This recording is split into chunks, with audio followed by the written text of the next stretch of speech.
Last time जो हमने बात की थी वो प्री मैरिटल कह लें कि questions answers red flags green flags के हवाले से थी कि शादी अब हो गई।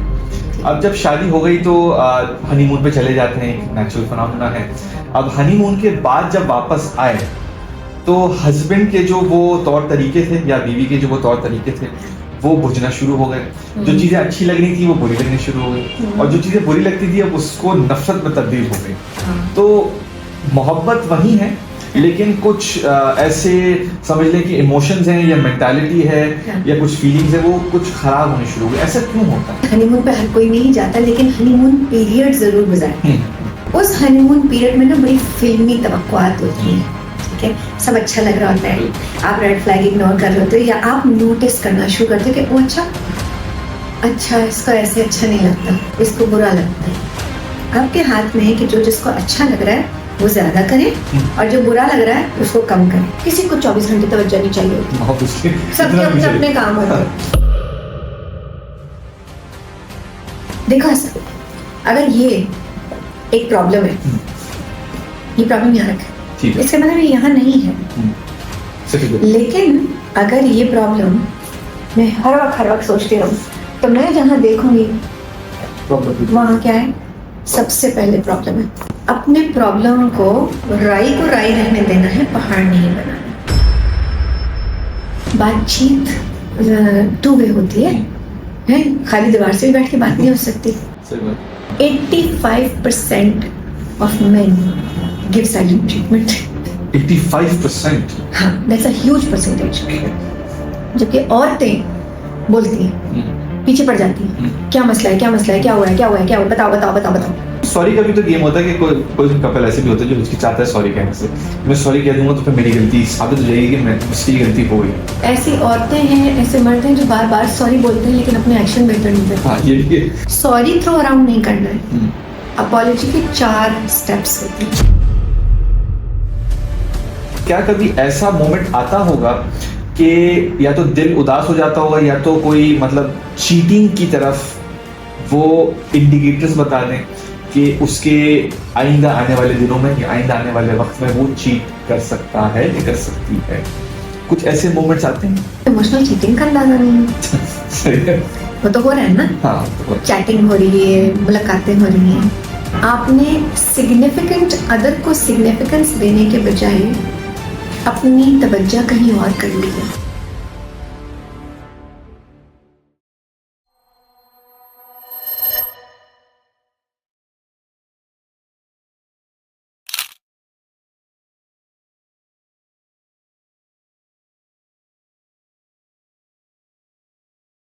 आज मैं मौजूद हूं डॉक्टर सना यासिर साहिबा के साथ। नाज़रीन, पिछले एपिसोड के अंदर pre marital questions, green flags, red flags के बारे में हमने बात की थी। उसके बाद जब रिश्ता लग गया, उसके बाद हनीमून पीरियड आता है। उस पीरियड में तो हर चीज रोमांटिसाइज होती है, फिल्म की तरह अच्छा लगता है, बटरफ्लाइज लग रहे होते हैं, और उसके बाद हर चीज बुझने शुरू हो जाती है, लड़ाइयां पीक पे आनी शुरू हो जाती है। जब हम एक दूसरे को नहीं समझ पाते, आर्ग्यूमेंट्स बढ़ जाते हैं, उस वक्त क्या करना चाहिए है? क्योंकि ऑब्वियसली जब बंदा निकाहनामा पे साइन करता है तो इसी नीयत से करता है कि मौत तक एक दूसरे का साथ देंगे। बट अनफॉर्चुनेटली बहुत सारे मसले मसाइल आ जाते हैं। उस मसले मसाइल का हल अगर हमें अभी से पता चल जाएगा तो शायद वो मसलों का हल पहले से निकल जाएगा। जब वो मसले आ रहे होंगे तो उसका सोल्यूशन निकल जाएगा। चले आए, मिलते हैं डॉक्टर सना यासिर साहिबा से।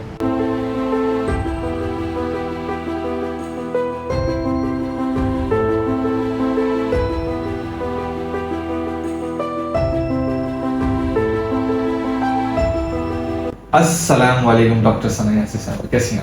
वालेकुम अस्सलाम, मैं बिल्कुल ठीक हूँ। डॉक्टर साहब, लास्ट टाइम जो हमने बात की थी वो प्री मैरिटल कह लें कि questions answers red flags green flags के हवाले से थी। बहुत सारे लोगों ने कमेंट किया था कि अब शादी के बाद क्या करना है, तो उन कमेंटों को गैदर करके कुछ अपनी चीज़ों को थिंक करके कुछ फॉर्मेट किया है, तो कोशिश करेंगे कुछ ना कुछ इससे भी। जरूर, मैं तो बहुत खुश हूँ that you have come. Thank you doctor साहब। सबसे पहला और बुनियादी सवाल ये है कि शादी अब हो गई। अब जब शादी हो गई तो हनीमून पे चले जाते हैं, एक नेचुरल फिनोमेना है। अब हनीमून के बाद जब वापस आए तो हस्बैंड के जो वो तौर तरीके थे या बीवी के जो वो तौर तरीके थे वो बुझना शुरू हो गए। जो चीजें अच्छी लग रही थी वो बुरी लगनी शुरू हो गई, और जो चीजें बुरी लगती थी अब उसको नफरत में तब्दील हो गई।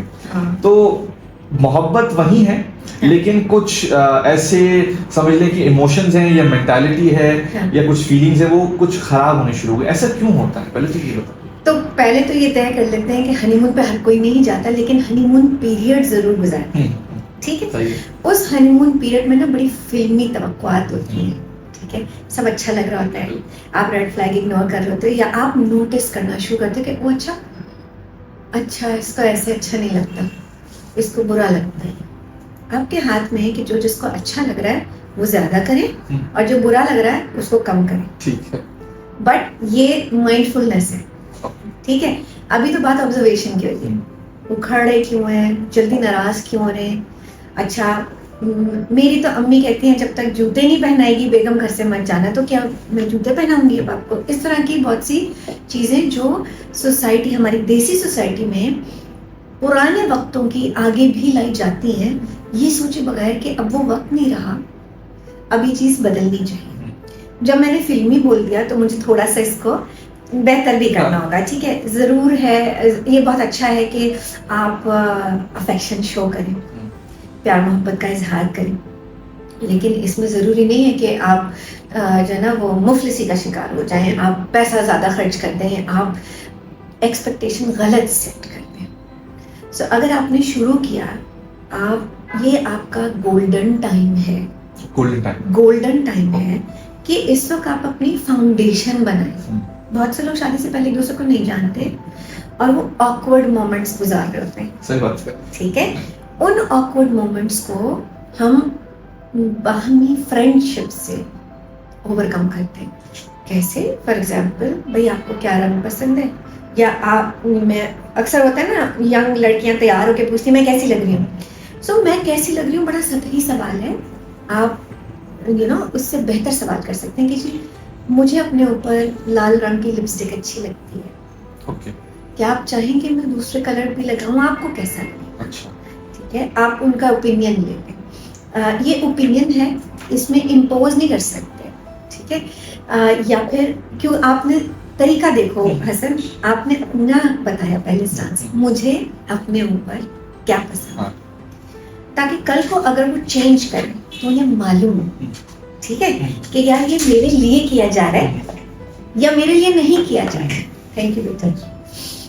ठीक है, अब ये चीजें कोई भी अगर माइंडफुल नहीं होगा तो वो नहीं चेक कर रहा होगा, सही है। वो क्या नोट कर रहा होगा, अब तो लिफ्ट ही नहीं करा रहे। ऐसा क्यों होता है? तुमने सवाल जो किया ना, मैं उसको हमारे देसी कॉन्टेक्स्ट में बताती हूँ। आपने 10 दिन ऑफ ले लिया, 15 दिन ऑफ ले लिया, आपने शादी मना ली 15 दिन, अब आपने देर से उठे सो के, ठीक है। अब जब आप रियलिटी में वापस घुसना शुरू होते हैं, अगर आप जॉब करते हैं तो आपको सुबह जल्दी उठ के जाना है, 9 to 5 वाले अगर आप, ठीक है। आपकी बेगम साहबा अगर जॉब करती है तो उनको भी जाना है, नाश्ता कौन बनाएगा, ठीक है। वहां से बात शुरू होगी, उठा कौन, नहाया कौन पहले, सही है। तैयार हो रहे हैं, अब तैयारी अगर दोनों तैयार हो रहे हैं तो नाश्ता कौन बना रहा है? छोटी छोटी बातों से शुरू होता है, ठीक है। फिर क्योंकि इस बारे में बात नहीं होती कि हम अपना दिन कैसे डिजाइन करेंगे, तो आपका जो वो एक फिल्मी वो लव होता है ना, फिल्मी लव। फिर अगर मैं फिल्मी का लव यूज कर रही हूँ, मैं क्यों यूज कर रही हूँ? क्योंकि हमारी कंडीशनिंग वैसे हुई है, ठीक है। हमारा रोमांटिक लव ना वहां से आता है। हम उसमें ना ये डिसरिगार्ड कर रहे हैं कि जी अफेक्शन क्या है, केयर क्या है और रिस्पॉन्सिबिलिटी क्या है। वो हस्बैंड वाइफ के कपल के बजाय अपने रोल्स में आ जाते हैं। अब मैं एक बहू हूँ, अब तुम एक दामाद हूँ, अब मैं एक बहन तो मैं थी, अब मैं सिस्टर इन लॉ हूँ। हाँ, और जब मैं बोल रही हूँ मेरे एक्सप्रेशंस देखो, सिस्टर इन लॉ के साथ ना कॉन्नोटेशन आता है, ठीक है। तो क्या होता है, आप शादी एक ही बंदे से करते हैं, बट आपके रोल्स कितने सारे बढ़ जाते हैं, आप खो जाते हैं उन रोल्स को निभाने में। खो जाने का क्या मतलब है? आपकी शिनाख्त अब खाली आपकी नहीं रही, अब आप दूसरों से जुड़ गए। अब आप बहू के रोल में हैं तो आपका क्या रोल है? अब आप अब बेटा शादीशुदा है तो उस शादीशुदा बेटे का क्या रोल है? पेट्रियार्कल सोसाइटी, कांट मिस, ठीक है। बहू से एक्सपेक्टेशन क्या है, वाइफ से एक्सपेक्टेशन क्या है, ये दो मुख्तलिफ रोल्स हैं, किरदार एक ही है, वो बंदी वही है जिसने ये दोनों रोल निभाने। इसी तरह लड़का शादी से पहले भी बेटा था, शादी के बाद भी बेटा ही है, बट वो शादीशुदा बेटा है। अक्सर जो प्रॉब्लम्स आने शुरू होते हैं वो रूटीन के आने शुरू होते हैं। रिस्पॉन्सिबिलिटी आपको पूरी करनी है, आपके पास 24 ही घंटे हैं। अब आपके पास बात करने का वक्त है, अब आपको अपना 9 to 5 करना है, या आप बिजनेसमैन है तो आप और ज्यादा एंगेज हो सकते हैं क्योंकि आपको चाय की बैठक है और बाकी सब भी करना है। सही बात। I understand this perspective. मैं इसमें ये नहीं कहती कि मर्द गलत कर रहे हैं, मैं सिर्फ ये कह रही हूँ कि प्रायोरिटाइज कुछ और चीजें हो जाती हैं। प्यार कम नहीं होता लेकिन वक्त जरूर महदूद हो जाता है। उस महदूद वक्त को आप बगैर डिजाइन किए अगर गुजार लेंगे तो वो उतना फायदेमंद नहीं होगा। अच्छा, ओके। क्या फायदा चाहते हैं? टाइम चाहते हैं। अच्छा, टाइम मिल गया, लेकिन टाइम में अगर आप फोन पे लगे हुए, क्या चाहते हैं? इंपॉर्टेंस चाहते हैं, फोकस चाहते हैं, बात करना चाहते हैं, कम्युनिकेट करना चाहते हैं। लड़के कम्युनिकेट करना चाहते हैं, लड़के कम्युनिकेट करना चाहते हैं। तो सच्ची बात है। ठीक है। हाँ, दोस्तों से कम्युनिकेट कर सकते हैं, दोस्तों से भी वो घर की बात नहीं करते, घर की बात नहीं है ना। हाँ। मैंने नहीं देखा आज तक, मेरे पास जो कपल्स आते हैं काउंसलिंग के कोचिंग के लिए, मैंने कभी ये नहीं सुना कि मर्द दूसरे मर्दों में बैठ के अपनी बीवी की उस तरह से बुराइयां कर रहा हो। हाँ, जब बिल्कुल बात खत्म होने वाली होती है तो डिक्लेयर जरूर करता है कि यार things are not working out, लेकिन वो जिस तरह होता है ना कि तजलील करना, वो नहीं होता। एटलीस्ट मेरे पास जो लोग आ रहे हैं, मैं कहूँगी हर बैकग्राउंड से, जरूरी नहीं कि वो पढ़े लिखे हों, बट बाशऊर हैं कि वो नहीं अपने घर की बातें उस तरह से करते हैं। खवातीन से बात करना चाहती हैं, तो मेरे पास जो खवातीन आती हैं वो अक्सर उनकी गिनी चुनी कंप्लेंट्स होती हैं सब, तो वो तमाम कंप्लेंट्स इजीली हम सॉल्व कर सकते हैं। उसके लिए आपको हर वक्त हनीमून पीरियड की जरूरत नहीं है। ठीक है। तो क्या क्या है वो, मतलब क्या कंप्लेंट्स होंगी, अगर आप बता सकती हैं कि जो जनरल कंप्लेंट्स होती हैं? जनरल कंप्लेंट यही होती है कि पहले एकदम तवज्जो मिली होती है और अब वक्त महदूद है तो तवज्जो नहीं है। ओके। तवज्जो से इम्पोर्टेंस रिलेटेड है। क्या आप मुझे इम्पोर्टेंस दे रहे हैं? आप मुझे इम्पोर्टेंस किस तरह से दे रहे हैं? ये कैसा दिखता है, कैसा सुनाई देता है, कैसा महसूस होता है? तुम सोचो ना, कब तुमने फील किया कि तुम्हें इम्पोर्टेंस मिली? अगर तुम रिकॉल करो, और मैं चाहूंगी कि तुम्हारी ऑडियंस भी रिकॉल करे, कब आपको लगा कि आपके सिग्निफिकेंट अदर ने, चाहे वो खातून है चाहे वो मर्द है, आपके सिग्निफिकेंट अदर ने अगर आपको इम्पोर्टेंस दी है, इन दैट मोमेंट वो क्या कह रहे थे, आपने क्या सुना, आपने क्या देखा, शायद जेस्चर्स थे, ठीक है, और आपने कैसा महसूस किया? उन चंद लम्हात को अगर आप रीलिव करें तो एक बड़ा पॉजिटिव ग्राउंडिंग एंकरिंग होती है कि यार हाँ, ये प्यार है, ये दिखावा नहीं है, बट मुझे इम्पोर्टेंट महसूस कराया गया। तो कंप्लेन आती है कि इम्पोर्टेंस नहीं दे रहे, यानी तवज्जो मुझ पे नहीं है। किसी को 24 घंटे तवज्जो नहीं चाहिए होती, सबके अपने अपने काम होते हैं, ठीक है। तो फिर वो तवज्जो क्या है, आपको डिफाइन भी तो करना है। अगर आपने नहीं बताया, अगर आपको नहीं पता, हमने प्री मैरिटल कोचिंग वाले उसमें बात की थी कि लव लैंग्वेजेस होती हैं, नहीं पता अगर लव लैंग्वेज, तो पता कर सकते हैं, ठीक है, पता करें और उसको फिर इस्तेमाल करें। नॉलेज खाली दिमाग में रखने के लिए नहीं है, प्रैक्टिकल करना पड़ेगा, प्रैक्टिकली अप्लाई करो, तब वो पावर है। सही बात है, ठीक है ना। देखो सर, अगर ये एक प्रॉब्लम है, ये प्रॉब्लम यहाँ रखा है, इसका मतलब ये यहाँ नहीं है, लेकिन अगर ये प्रॉब्लम मैं हर वक्त सोचती रहूं, तो मैं जहाँ देखूंगी वहाँ क्या है, सबसे पहले प्रॉब्लम है। अपने प्रॉब्लम को राई रहने देना है, पहाड़ नहीं बनाना। लेकिन अगर इसको सोचेंगे नहीं तो सोल्यूशन कैसे निकालें? इसको सोचना है ऐसे कि ये प्रॉब्लम है, यहाँ रखा है, okay, it's here, I will manage this, it should not disturb everything else. ठीक है. अगर इसी चीज को मैं बोलूं कि जब ख्वातीन मर्द घर आते हैं वापस तो एक लफ्ज तुमने सुना होगा, नैगिंग. हाँ, है ना? Complaining, nagging. किसी मर्द को कंप्लेन नहीं चाहिए होती, किसी औरत को भी कंप्लेन नहीं चाहिए होती. सो ये ऐसा नहीं है कि जेंडर बायस्ड थिंग है. किसी भी इंसान को ना कंप्लेन नहीं चाहिए होती. ये होता है कि हाँ एक चीज हुई है, it is something that has happened. ऐसा हुआ है, क्या हम इसको बेहतर तरीके से कर सकते हैं ताकि आइंदा ये ना हो. ये बोलना मुश्किल है लेकिन नहीं बोलते लोग. हिचकिचाते हैं. नहीं, ये बोलते ही नहीं है, कंप्लेन करते हैं. यूं हो गया, ये हो गया, देखो उसने यूं बोल दिया, सोच समझ के करना चाहिए, कैसे लोगों में बैठ उठ. And verbal diarrhoea. ठीक है. सो क्या करना चाहिए? आप एक तो तहम्मुल, क्योंकि बातचीत टू वे होती है, खाली दीवार से भी बैठ के बात नहीं हो सकती. ठीक है. और मैं तुम्हें मजेदार बात बताऊं. सो गॉटमैन की रिसर्च ये कहती है कि एंड देयर आर सर्वेज, और तुम देख लेना भाई, ठीक है, कोट कर सकते हो ये.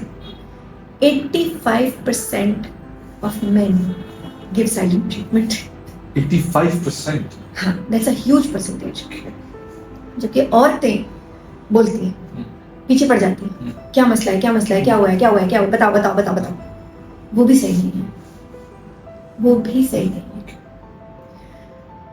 हम सॉल्यूशंस की भी बात करेंगे, बट पहले मैं चाहती हूँ कि हम इसको मजीद थोड़ा सा डायरेक्शन दें. कि जो तुम कह रहे थे कि अब हनीमून पीरियड के बाद की प्रॉब्लम्स हैं. हसन, फर्क पड़ता है अगर आप इंडिविजुअल सेटअप में और आप जॉइंट सिस्टम में. ठीक है. दोनों के प्रॉब्लम्स की नौयत फर्क होती है, बट रूट सेम होती है. रूट कहाँ से आती है? जो आपकी कंडीशनिंग है, जब आप बड़े हुए हो, आपने अपने पेरेंट्स को क्या करते देखा, रोल मॉडल्स वो थे. आपके इर्द गिर्द जो लोग रह रहे थे, उनसे आपने कुछ ना कुछ देखा, हाँ भी कौन खुश रह रहा है, कौन हर वक्त गिले शिकवे कर रहा है. कोई आता है, उफ वो फिर आ गई है. ठीक है. पता होता है बच्चों को ना, god we don't want to sit here. Energy अच्छी नहीं हो, नेगेटिविटी फील हो जाती है. हमदर्दी भी करनी चाहिए. वो अपना दुख लेके आ रहे हैं, वो अपना परेशानी लेके आ रहे हैं, बट आप प्रोफेशनल नहीं है टू डील विद इट. सही है. तो आप उनको एम्पैथाइज करें, सिंपैथाइज ना करें. अगर आप सिंपैथाइज करेंगे वो बार बार आएंगे, है ना. अपना दुखड़ा सुनाएंगे, उन्हीं बातों में लूप करेंगे, अपना सारा ये वर्बल डायरिया आपके ऊपर निकालेंगे, और अब आप लेके बैठे. आप उनके शूज में कभी नहीं हो सकते, क्योंकि आप उनकी लाइफ नहीं गुजार रहे. तो आप उनको क्या मशवरा दे सकते हैं? बेस्ट मशवरा जो आप ऐसे शख्स को दे सकते हैं जो बार बार आपके पास आके अपना रोना गाना कर रहा हो, उसको आप ये कह सकते हैं कि यही वक्त और यही एनर्जी तुम एक प्रोफेशनल के साथ लगाओ, ताकि तुम्हें वो टूल्स और टेक्निक्स मिले जो कि तुम्हें फ़ायदा पहुंचाए. तब हम बैठ के बात करेंगे, वो अच्छा तुमने ये ट्राई किया, इट वर्कड फॉर मी, मुझे इससे फ़ायदा हुआ, हम क्यों नहीं ये कर सकते हैं. It is a choice. हर एक के पास चॉइस है, बट हमारा फोकस मजबूरी पे होता है. मजबूरी होती है प्रॉब्लम. लेकिन इसमें एक और मसला होता है ना कि अगर वो कोई बंदी सीख करना चाहे कोई प्रोफेशनल हेल्प या थेरेपी, तो उसमें ये आता है कि मैं पागल हो गई हूँ, कि मैं जो हूँ प्रोजेक्शन ये है, या दूसरा ये है कि मेरा शौहर मुझे क्या कहेगा, या मेरी सास मुझे क्या कहेगी, या मेरी माँ मुझे क्या कहेगी. देखो तो क्या कर रहे हो. बिल्कुल सही बात है. हम सबसे ज्यादा इस बात पे फिक्रमंद होते हैं कि दूसरे क्या कहेंगे. जब हम हस्बैंड वाइफ की बात कर रहे हैं तो मैं कहती हूँ आप ऐसे प्रोफेशनल के पास जाओ जो कॉन्फिडेंशियली आपको हेल्प करे. क्यों ढंढोरा पीटना है, क्यों बताना है हम हेल्प ले रहे. बट आप अपनी हेल्प के आगे खुद रुकावट मत बनो. ठीक है. आपने प्रोफेशनल हेल्प अगर ली है, आपको 10 लोगों को बताने की जरूरत नहीं है. जब आपको फायदा होना शुरू होगा तो दूसरों को नजर आना शुरू हो जाएगा, है ना. That's when you can recommend it to them also कि यार हमने पॉडकास्ट सुनी है, इनकी हमने बात सुनी, इनसे हमने मशवरा किया, हमने इनके प्रोग्राम में इन्वेस्ट किया, हमें कुछ टूल्स मिले, हमने कुछ सीखा, और वो सीखने के बाद आज हम बेहतर हैं. क्यों नहीं कर सकते? कर सकते. हो रहा क्या है हसन, मेरे पास आम तौर से मेजॉरिटी औरतें, लड़कियां, लेडीज आ रही हैं, ठीक है, वो अपने अंदर इन्वेस्ट कर रही हैं, बट अक्सर बेशतर मुझसे कुंवारी लड़कियां ये सवाल करती हैं कि हम तो अपने अंदर इन्वेस्ट कर रहे हैं, हम तो बेहतर हो रहे हैं, और हमें ये भी अंदाजा हो रहा है कि फेमिनिज्म का गलत इस्तेमाल नहीं करना है, फेमिनिज्म का सही इस्तेमाल क्या है, अपने स्पाउस को या जिससे हमारा रिश्ता होने जा रहा है उसको हमने उसके कंधे पर रख के बंदूक नहीं चलानी है, हमें अपनी शनाख्त खुद पैदा करनी है, लेकिन एज अ पार्टनर उसका साथ भी देना है, चाहे वो एज अ पार्टनर, चाहे हम फाइनेंशियल सपोर्ट दें, चाहे हम इमोशनल सपोर्ट दें, चाहे हम स्पिरिचुअल सपोर्ट दें। सो ये भी तो देखना होगा ना हसन। तो जब वो बच्चे ये सवाल करती हैं, वो क्या पूछती हैं, डॉक्टर सना आपके पास लड़के नहीं आ रहे, डॉक्टर सना लड़के रिलेशनशिप कोचिंग नहीं ले रहे, डॉक्टर सना मेक मैरिज वर्क कितना अच्छा प्रोग्राम है, आपके पास लड़कों ने कितनी दफा लिया है? सही हसन, लड़कियों ने ले लिया है, लड़कों ने नहीं लिया है, शादीशुदा औरतों ने लिया है, उनके हस्बैंड्स नहीं बैठे, ठीक है, बट ऐसा नहीं है कि फायदा नहीं हुआ उससे, कोई एक पार्टनर भी अगर सीख लेता है कुछ, तो जाहिर है उसकी बॉडी लैंग्वेज चेंज होती है, उसका वर्बल एक्सप्रेशन चेंज होता है, जो बात वो करने जा रहे हैं, जिस अदा से करने जा रहे हैं, जिस मौका महल को देख के करने जा रहे हैं, अप्रोच। मैंने तुम्हें कितनी सारी चीजें बता दी, ये तमाम चीजें अगर आप माइंडफुल होकर करें तो क्यों बेहतरी नहीं आएगी? What do you think? बेहतरी तो आएगी, बट ऑब्वियसली मर्दों को चाहिए कि वो थोड़ा सा एक्सेप्ट करें इस चीज को।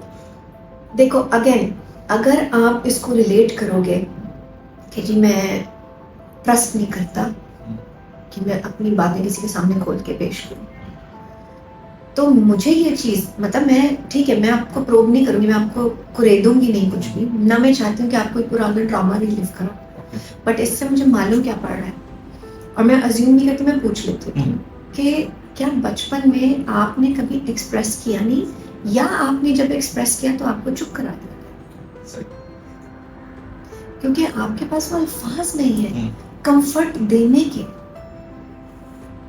क्या आपने ये देखा कि जी वालिद साहब दरवाजा बजाते हुए निकल जाते हैं, अम्मी पीछे रोती रह जाती है? क्योंकि अक्सर, और मैं ये बड़े दुख से कह रही हूँ, अक्सर घरों में ऐसा हुआ है, और वो बच्चे उसको प्रोसेस नहीं कर पाए क्योंकि उनके पास वो गाइडेंस नहीं थी। अक्सर घरों में ये भी होता है कि आपका कोई भी फैमिली मेंबर, बहन भाई में से, या चाचा माँ, फूफो, खाला, चाचा, कोई भी, if somebody is looking at a divorce, अगर किसी की डिवोर्स होती है, उनके बच्चे परेशान होते हैं, आपके बच्चे जो वो विटनेस कर रहे हैं, आपने उनसे बैठ के बात की है कि इनकी फैमिली में ऐसा हो रहा है, तुम्हारा इस बारे में क्या ख्याल, तुम्हें क्या दिमाग में आता है? अच्छा, बताना नहीं है, पूछना है, क्योंकि आपको पता चले ना बच्चा इनसिक्योर फील कर रहा है, बच्चे को फौरन लगेगा अगली लड़ाई आपके उसके माँ बाप की होगी, उसको लगेगा ओह माय गॉड, कहीं इनकी तलाक तो नहीं होने वाली, कहीं ये लादा तो नहीं होने वाली, हमारा घर टूटने तो नहीं वाला। कौन बात करेगा उनसे ऐसे? क्या ये चीजें जरूरी नहीं है? फिर अगेन दोनों स्पाउस मिलकर डिसाइड कर सकते हैं क्या ऐसी वजह है, देखो डील ब्रेकर्स बहुत कम होते हैं, क्या ऐसी वजह है कि वो एक दूसरे से बात नहीं कर पा रहे? मेरे मियाँ अक्सर बोल देते हैं कि जी लड़कों को इमोशनल इंटेलिजेंस उस तरह से नहीं सिखाई जाती, ना बताई जाती है। मैं कहती हूँ बिल्कुल ठीक है, नहीं सिखाई जाती, तो आप सीख लो। अल्लाह मैंने तो नहीं मना किया, क्या लगी समझ आए? सो आप अपने स्किल सेट में इजाफा कर रहे हो, कोई ग्राफिक डिजाइनिंग कर रहा है, कोई कुछ और कर रहा है, छोटे मोटे कोर्सेज सब पकड़ रहे हो। मुझे ना शुरू में सबने कहा आप बहुत हाई एंड कोच है ना, यू चार्जिंग $, आप बहुत पैसे। मैं कहती हूँ, मैं चाहती हूँ कि आपको लगे कि आपकी शादी की या आपकी रिलेशनशिप की इतनी वर्थ तो है कि उसको सेव करने के इतने पैसे खर्च होंगे। ओके ठीक है, सेव नहीं, बनाने की। देखो सेविंग आती है, मैरिज काउंसलर्स के पास लोग जाते हैं जब बिल्कुल नए पहुंच चुका होता है, उस वक्त दिल में कदूरत भरी पड़ी होती है, खूब लावे उबल रहे होते हैं। क्यों ये नौबत आई? अगेन मैं तुमसे कहूंगी, रिलेशनशिप बिल्ड करना होता है ना, रिलेशनशिप कोच का काम है आपको एक रास्ता दिखा दे, आप उस पर चलोगे, वो सिर्फ एक पगडंडी बनेगा, बार बार चलोगे तब वो एक राह बनेगी, ठीक है। सही है। बट अभी आप जंगल में इधर उधर फिर रहे इतने लंबे लंबे घास में, कोई पगडंडी नहीं है, इधर उधर रैंडम। अम्मी ने ये मशवरा दी थी, खाला ने ये मशवरा दी थी, अबू ने ये बोल दिया। Please stop doing that. It's time to be mindful. It's time where you think कि हाँ, अगर मैं शादी कर रहा हूँ तो मैं अपने लिए कर रहा हूँ, किसी और के लिए कर रहा हूँ। शादी एक कमिटमेंट है, इसमें अच्छा टाइम भी आएगा, बुरा टाइम भी आएगा। बिल्कुल। बुरे टाइम में भाग नहीं जाना, लेकिन कौन बुरे टाइम में नहीं भागता हसन? वो जिसको ये पता होता है कि ये मेरा साथ देगा, ये मेरी साथ देगी। कब तक? ऐसा नहीं कि मैं बस ढह गया तो बस ढह गया। You have to bounce back. आपको खुद आपकी मेहनत नजर आनी चाहिए। ऐसे लोग हैं जिनकी जॉब्स गई हैं, जो ग्रीन और इन ड्राइव वगैरह करने लगे जब तक दूसरी नहीं मिल गई, ठीक है। माशी तंगी आती है, किसी बात नहीं। पाकिस्तान है यार, ठीक है। हम अल्हम्दुलिल्लाह, मैं बहुत प्रिविलेज हूँ। एसी में बैठ के आज तुम्हारे साथ पॉडकास्ट रिकॉर्ड हो रही है मेरे अपने ऑफिस में, ठीक है। ये प्रिविलेज है मेरा, अल्लाह का दिया हुआ, बिल्कुल अल्हम्दुलिल्लाह। लेकिन क्या मैं ये कह सकती हूँ कि मैं हमेशा ऐसे रहूंगी? नहीं, मुश्किल आती है, बट अगेन मुश्किल के साथ आसानी भी है। तो फोकस कहाँ होना चाहिए? आसानी, प्रॉब्लम सॉल्विंग पे। सही। आपने प्रॉब्लम को राई रखा, उसको सॉल्व किया, ठीक है। So it is not just communication, it is emotional intelligence. और इमोशनल इंटेलिजेंस का ये मतलब नहीं कि आपको रोना नहीं आएगा। चलो तो मैं एक चीज बताती हूँ। मैं कल परसों मैं सोच रही थी कि मैं बहुत कम रोती हूँ, मैं बहुत माइंडफुली रोती हूँ, ठीक है। मुझे बात बात पे रोना नहीं आता, लेकिन जिस चीज में मेरा इमोशन अटैच्ड होता है, मखसूस चीजें, मुझे उन पे रोना आता है।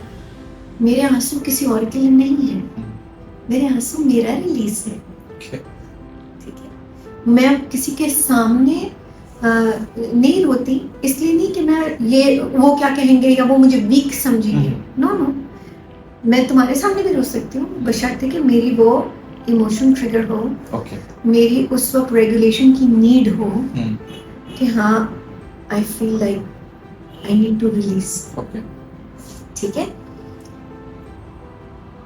यही चीज मर्द भी सीख सकते हैं, इसका वीकनेस से ताल्लुक नहीं है। रोना आना एक रिलीज है। बहुत से लोग इसको डिफरेंट तरह से, मतलब अब तो क्राइंग के बकायदा, और जैसा लाफिंग और डांसिंग के होते हैं ना, उस क्राइंग के सुना मैंने। हम हंस सकते हैं इस बारे में, but it is helping people. ये बड़ी बात है, ये अच्छी बात है। अच्छा, इसी तरह स्लीप स्कूल्स भी बन गए ना। अच्छा। आप सोए ठीक है। इसलिए नहीं कि लोग इन चीजों को बिजनेस बना रहे हैं, बट इसलिए कि इसकी नीड है, ऑब्वियसली। इसकी जिस चीज की नीड है वो फुलफिल होना जरूरी है। हस्बैंड वाइफ एक दूसरे की नीड्स पे काम करें, तो बहुत फायदा होता है। मुझे नहीं याद मैंने पहले तुम्हारे साथ डिस्कस किया कि नहीं किया, बट 6 तरह की नीड्स होती हैं, ठीक है। जब इतना सिंप्लीफाई हो गया तो वो 6 नीड्स फुलफिल हो सकती हैं। पहली नीड होती है सर्टेनिटी, उसको आप सिक्योरिटी भी बोल सकते हैं, ठीक है। कि आपने फॉर एग्जांपल, मुझे पता है मेरा लड़का चाय अच्छी बनाता है, ग्रीन टी भी मुनासिब बनाता है। मैंने तुमसे पूछ लिया चाय पियोगे, ग्रीन टी पियोगे? बिल्कुल ऐसी है, ठीक है, बिकॉज आई वाज सर्टेन कि तुम्हें एक अच्छी चीज मिल जाएगी, ठीक है। इसी तरह जब हम शादी करते हैं, हम चाहते हैं कि हमारा बेस्ट दूसरे तक पहुंचे, अक्सर नहीं कर पाते, तो कोई बात नहीं भाई, हमारे लो डाउन टाइम भी आते हैं। सही बात है। उस डाउन टाइम में भाग मत जाओ, समझो, बट वो डाउन टाइम डाउन नहीं रह सकता सही बात, ठीक है। सो अपना दिन डिजाइन करना, वक्त देना, उस वक्त में क्या करना है ये डिजाइन होना जरूरी है। अच्छा, उस वक्त में भी क्या करना है ये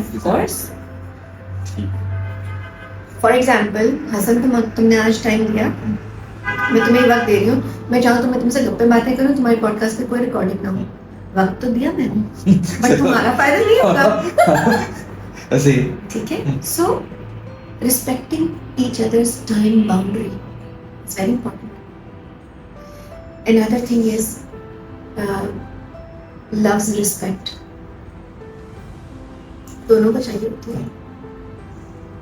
इस लव्स रिस्पेक्ट पे खाली मर्द की ज़्यादादारी नहीं है, म्यूचुअल है, ठीक है। अक्सर लोग बोलते हैं रिस्पेक्ट इज अर्न्ड, मैं कहती हूँ आपकी केयर और अफेक्शन आपको रिस्पेक्टफुल बना देते हैं। आपके जेस्चर्स, आपकी बॉडी लैंग्वेज, आप मुंह से एक लफ्ज ना बोलें, लेकिन तब भी आपको लोग रिस्पेक्ट देंगे। इसलिए नहीं कि आप उम्र में बड़े हो रहे हैं, भाई मेरे बाल सफेद हो रहे हैं अब मैं रिस्पेक्टफुल हो गई हूँ, नहीं, ऐसा नहीं है। रिस्पेक्ट की अम्ब्रेला को समझना जरूरी है। हर चीज डिसरिस्पेक्ट नहीं होती। अगर मैं और तुम आज इख्तलाफ करें किसी बात पे, तो मैं तुम्हें डिसरिस्पेक्ट नहीं कर रही हूँ, मैं अपना पॉइंट ऑफ व्यू दे रही हूँ। सही बात, बिल्कुल ऐसे ही। हाँ, अगर उसमें मेरी टोन ऊंची होगी तो भी मैं चाहूंगी कि पहले तुम ही देखो कि मेरी टोन ऊंची होने की नौबत क्यों आई है। शायद रिएक्शन हो, वो रिएक्शन जरूरी नहीं कि तुमने ट्रिगर किया, वो रिएक्शन बचपन का भी हो सकता है कि भाई इसकी तो सुनवाई नहीं हुई, अब ये ऊंचा बोलती है, सही बात है। ठीक है। या टोन कोई इंसिडेंट हो गया हो, उससे ट्रिगर हो गया हो। हाँ, ठीक है। अगर आप मेरी टोन पे अटकोगे तो आप उस मैसेज को समझ नहीं पाओगे जो उस टोन के अंदर छुपा हुआ है, एम्पैथाइज नहीं कर पाओगे। ये इशू टीनेजर्स के साथ भी आता है। मदर फादर को टीनेजर बच्चों की बॉडी लैंग्वेज, नखरे, टेंट्रम्स, इनसे मसला होता है ना। बट खैर हम तो कपल्स की भी बात करें, पेरेंटिंग पे फिर कभी रखेंगे। अच्छा, लेकिन जिस तरह से भी आपने बोला है ना, आर्ग्यूमेंट अगर हो रही है तो बहुत सारे कपल ऐसे भी होते हैं कि एक कपल कुछ नहीं बोल रही होगी या कुछ नहीं बोल रहा होगा, और एक जो दूसरा पार्टनर है वो बहुत ज्यादा शाउट कर रहा है या बहुत ज्यादा बोल रहा है, तो इसमें बंदा या बंदी क्या करे? सो लेट्स स्टार्ट विद अगर आर्ग्यूमेंट हो रहा है तो मेरा कहना ये है कि आर्ग्यूमेंट के लिए why are you open? I am open to discussion, not argument. Debate नहीं है, आपको जीतना नहीं है, ठीक है। कपल में से दोनों में से किसी भी एक को अगर ये एहसास आएगा आई वन, मैं जीत गया, तो वो दोनों हार गए। सही। क्योंकि आपने दूसरे को नीचा किया, उसको समझा नहीं। डिस्कशन क्या अलाउ करता है? वो चीज जो आर्गुमेंट अलाउ नहीं करता, understanding. Understanding what? Perspective. Understanding कि मैं गलत या सही की दौड़ में नहीं लगना चाहती। हाँ, मैं इंटरेस्टेड हूँ, मुझे बताओ तुमने ऐसा कहा था, क्या सोच के कहा था, क्या ख्याल आया था, what led you to say that? ठीक है। फॉर एग्जाम्पल हसन, हम जैसे तुमसे मैं बेतकल्लुफ होकर बात करती हूँ, ठीक है, मैं तुम्हें कहा कि जी मैं कभी भी नहीं चाहूंगी कि तुम किसी ऐसी पोजीशन में हो कि तुम ऑकवर्ड फील करो। बिल्कुल। हालांकि हम हर टॉपिक पे बात कर सकते हैं, ये मेरी चॉइस है, मेरी ख्वाहिश है। क्यों? क्योंकि मैं तुम्हारे काम की और तुम्हारी रिस्पेक्ट करती हूँ। तुमने क्या ऐसा किया है कि मैं तुम्हें रिस्पेक्ट करूं? तुम कम उम्र हो मुझसे, तो मैं ये भी नहीं कह सकती कि जी तुम बड़े हो तो मैं तुम्हारी इज्जत कर। एज से इसका ताल्लुक है। वो तो आप ही बता सकते हैं। देखो, ये तुम सोचोगे इस बारे में, तुम्हारी ऑडियंस भी सोचेगी इस बारे में, और कमेंट्स में मेंशन करेंगे। क्योंकि जब आप बाशऊर होते हैं और आप इंटेंशन के साथ बातचीत करने आते हैं, डिस्कस करने आते हैं, सवाल करते हैं, जब आप सुनना चाहते हैं, सुनने की ताब रखते हैं, ओके, सही, तो मुझे स्पेस मिलता है वो बात करने का कि मेरी बात सुनी जाएगी। और मैं आपको इसलिए भी रिस्पेक्ट दूंगी कि आपने न सिर्फ ये स्पेस मुझे दिया, बल्कि उन तमाम लोगों को दिया जो अपनी बात कभी कर नहीं पाते या करना चाहते भी हैं तो अक्सर उनकी बात जाहिर हो जाती है, किसी के कानों में नहीं पड़ती। ठीक है। अच्छा लेकिन ये तो चले हो गया ऑब्वियसली आर्ग्यूमेंट्स या जिस तरह से आपने बताया कि डिस्कशन करनी चाहिए। अब कुछ ऐसे कपल्स भी हैं जो कि हैप्पी तो हैं एक दूसरे के साथ बट अंदर कहीं ना कहीं जो है वो या तो जेलसी होती है या तो अंदर कहीं ना कहीं इनसिक्योरिटी होती है, या तो जिस तरह से कोई अगर मर्द है वो या तो वो पॉपुलर है या तो पॉपुलर नहीं भी वो काम कर रहा है तो उसके आगे पीछे जो है वो उसकी असिस्टेंट्स या उसकी कोलीग्स मैसेजेस को कर रही है हाँ। और बीवी ने देख लिया, बीवी जो है वो गुस्से में आ गई, या तो ये हो सकता है हाँ। ये तो वाइस वर्सा ऑब्वियसली ऑपोजिट हो सकता है कि मर्द ने अपनी बीवी का चेक किया फोन हाँ। और उस पे उसका कोई कॉलीग का कोई मैसेज मैं समझ गई सिनेरियो, तो मैं समझ गई, बहुत हाँ। कॉमन सिनेरियो है। तो इस पे क्या ये सही है, पहले तो ये बताएं, और ये बताएं कि अगर ये सही नहीं है तो इसको किस तरह सही किया जा सकता हसन, कोई भी चीज अगर छुप के हो रही है तो वो सही नहीं है। है? ओके ठीक। अगर आप शादीशुदा हैं, हम्म, आपकी बीवी चेक करे ना करे आपका फोन, हम्म, अगर आप उससे छुप के मैसेजिंग कर रहे हैं, चाहे बाद में डिलीट कर दें, तो ये इमोशनल चीटिंग है। आप वक्त दे रहे हैं कहीं और आप छुपा भी रहे हैं। ठीक है, ठीक। आप अपनी इंटेलेक्ट को कहीं और एंगेज कर रहे हैं। मैं तो भी फिजिकल की तरफ जा भी नहीं रही, मुलाकातों की तरफ जा भी नहीं रही। ठीक है, ठीक। सो यस, ये इमोशनल चीटिंग काउंट होती है। आप इसके जिम्मेदार हैं। यही वक्त आप अपनी बीवी के साथ अपना रिलेशनशिप बेहतर करने में लगा सकते सही हैं। बात है। हाँ, बात की जब हम बात करते हैं नीड्स की ना, तो उसमें इनसिक्योरिटी आता है, बट मैं उसको वैरायटी के तौर पर बोलती हूँ। अच्छा। सेकंड नीड वैरायटी होती है। हम्म, आपको वैरायटी चाहिए, बीवियों में वैरायटी नहीं हो सकती है। obviously। 4 से ज्यादा तो वैसे भी नहीं हो सकती। कोई अगर सुन रहा है तो हाँ। कहेगा कि जी ओ लो, एक मोनोगमस से चलती है ये। बट देखो, इसका वैरायटी का मतलब क्या है? रोज दाल खाओगे, रोज चावल खाओगे, उगता जाओगे, हम्म, लेकिन बीवी दाल चावल नहीं है।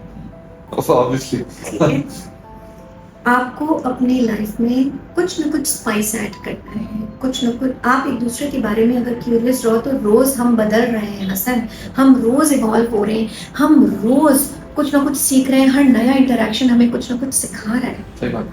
वो आके हम अपने शरीक के हयात से शेयर कर सकते हैं। कैसे शेयर कर सकते हैं? आज मेरे साथ पता है क्या हुआ, आज तुम्हारे साथ क्या हुआ, आज तुम्हारा दिन कैसा गुजरा। बात यहाँ से शुरू होती है।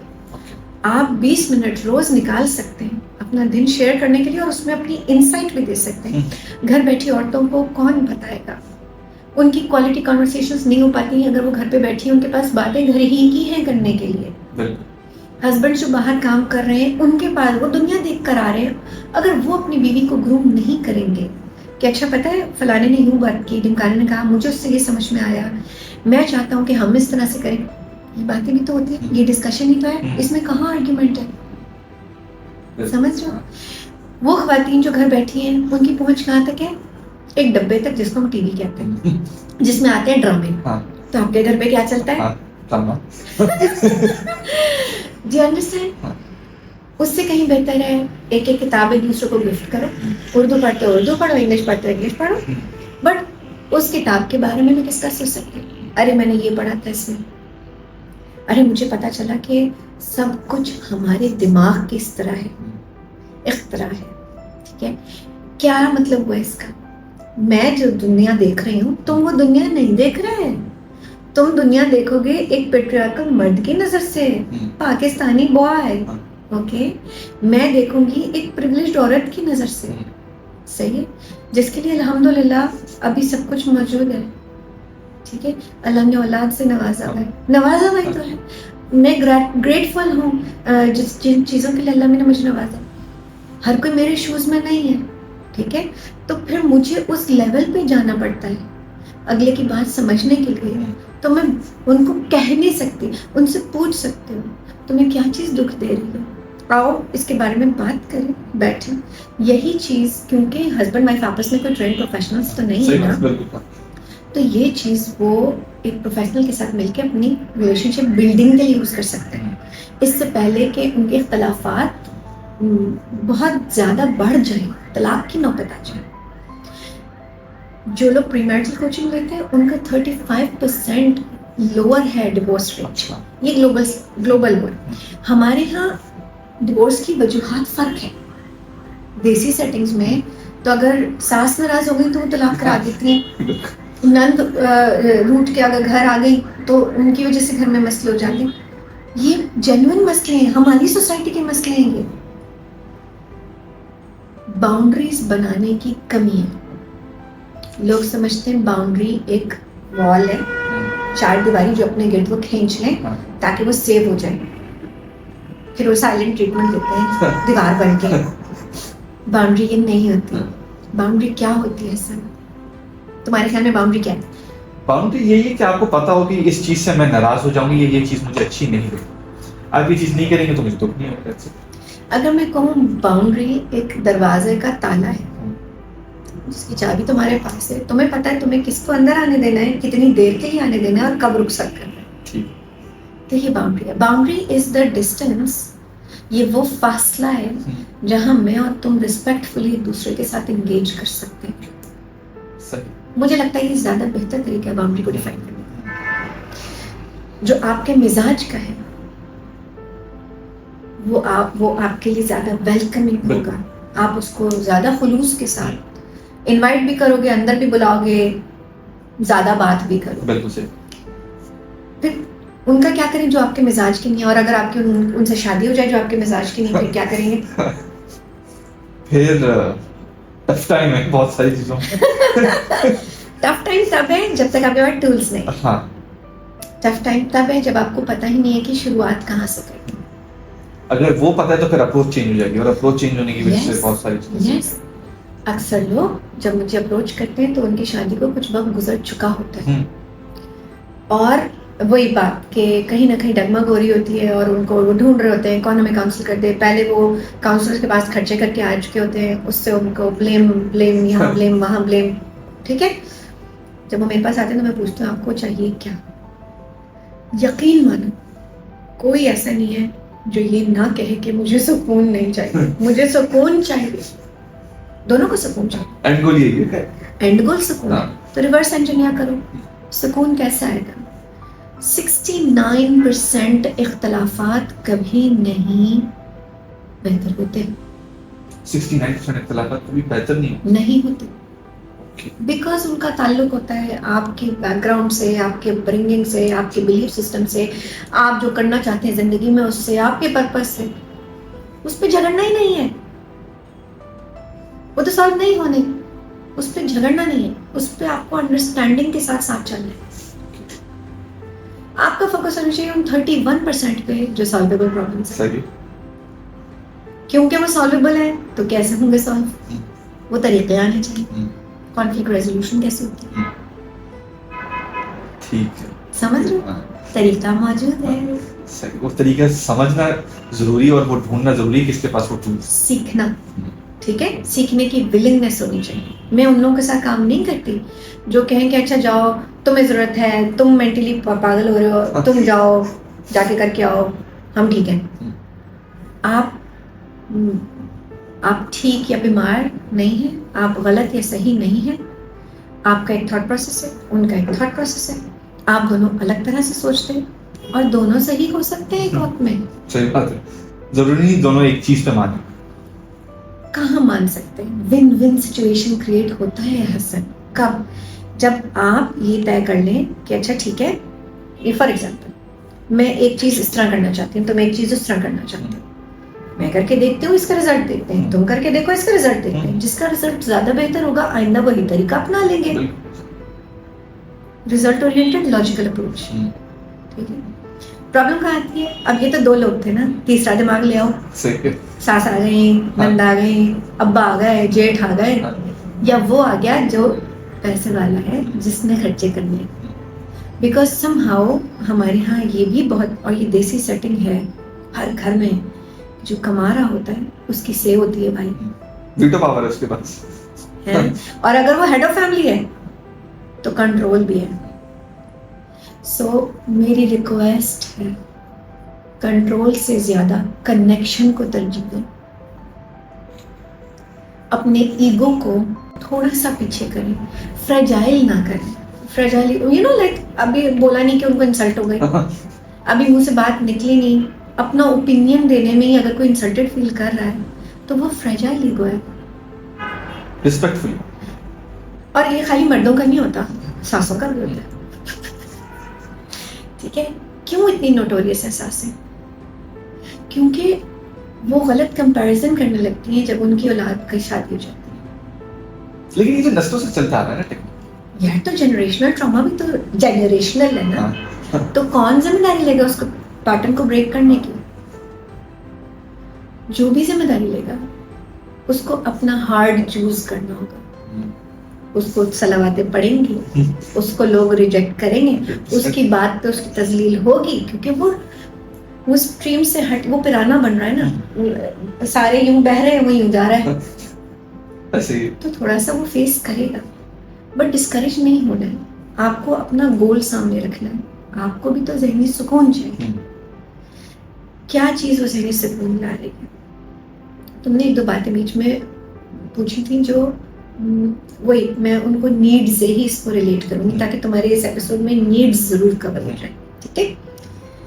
सिग्निफिकेंस होती है थर्ड नीड, हमने वैरायटी की भी बात की। सिग्निफिकेंस होती है थर्ड नीड। सिग्निफिकेंस का क्या मतलब है? इम्पोर्टेंस, तरजीह। मेरी माँ का एक मुकाम है, मेरी बीवी का एक अलग मुकाम है, दोनों का मुकाम सेम नहीं है, तो फिर मवाजना भी सेम नहीं है। You can't compare apples and oranges. वो माएँ जो शादी के बाद पीछे नहीं हटती, वही काम रूटीन में करती चली जाती हैं, वो अपनी बहू को स्टेप अप नहीं करने दे रही, जगह बनाने नहीं दे रही, स्पेस नहीं दे रही, ग्रोथ का स्पेस नहीं दे रही। वो बेडरूम की हद तक तो अपने मियाँ के लिए है, बट उसके बाद कैसे?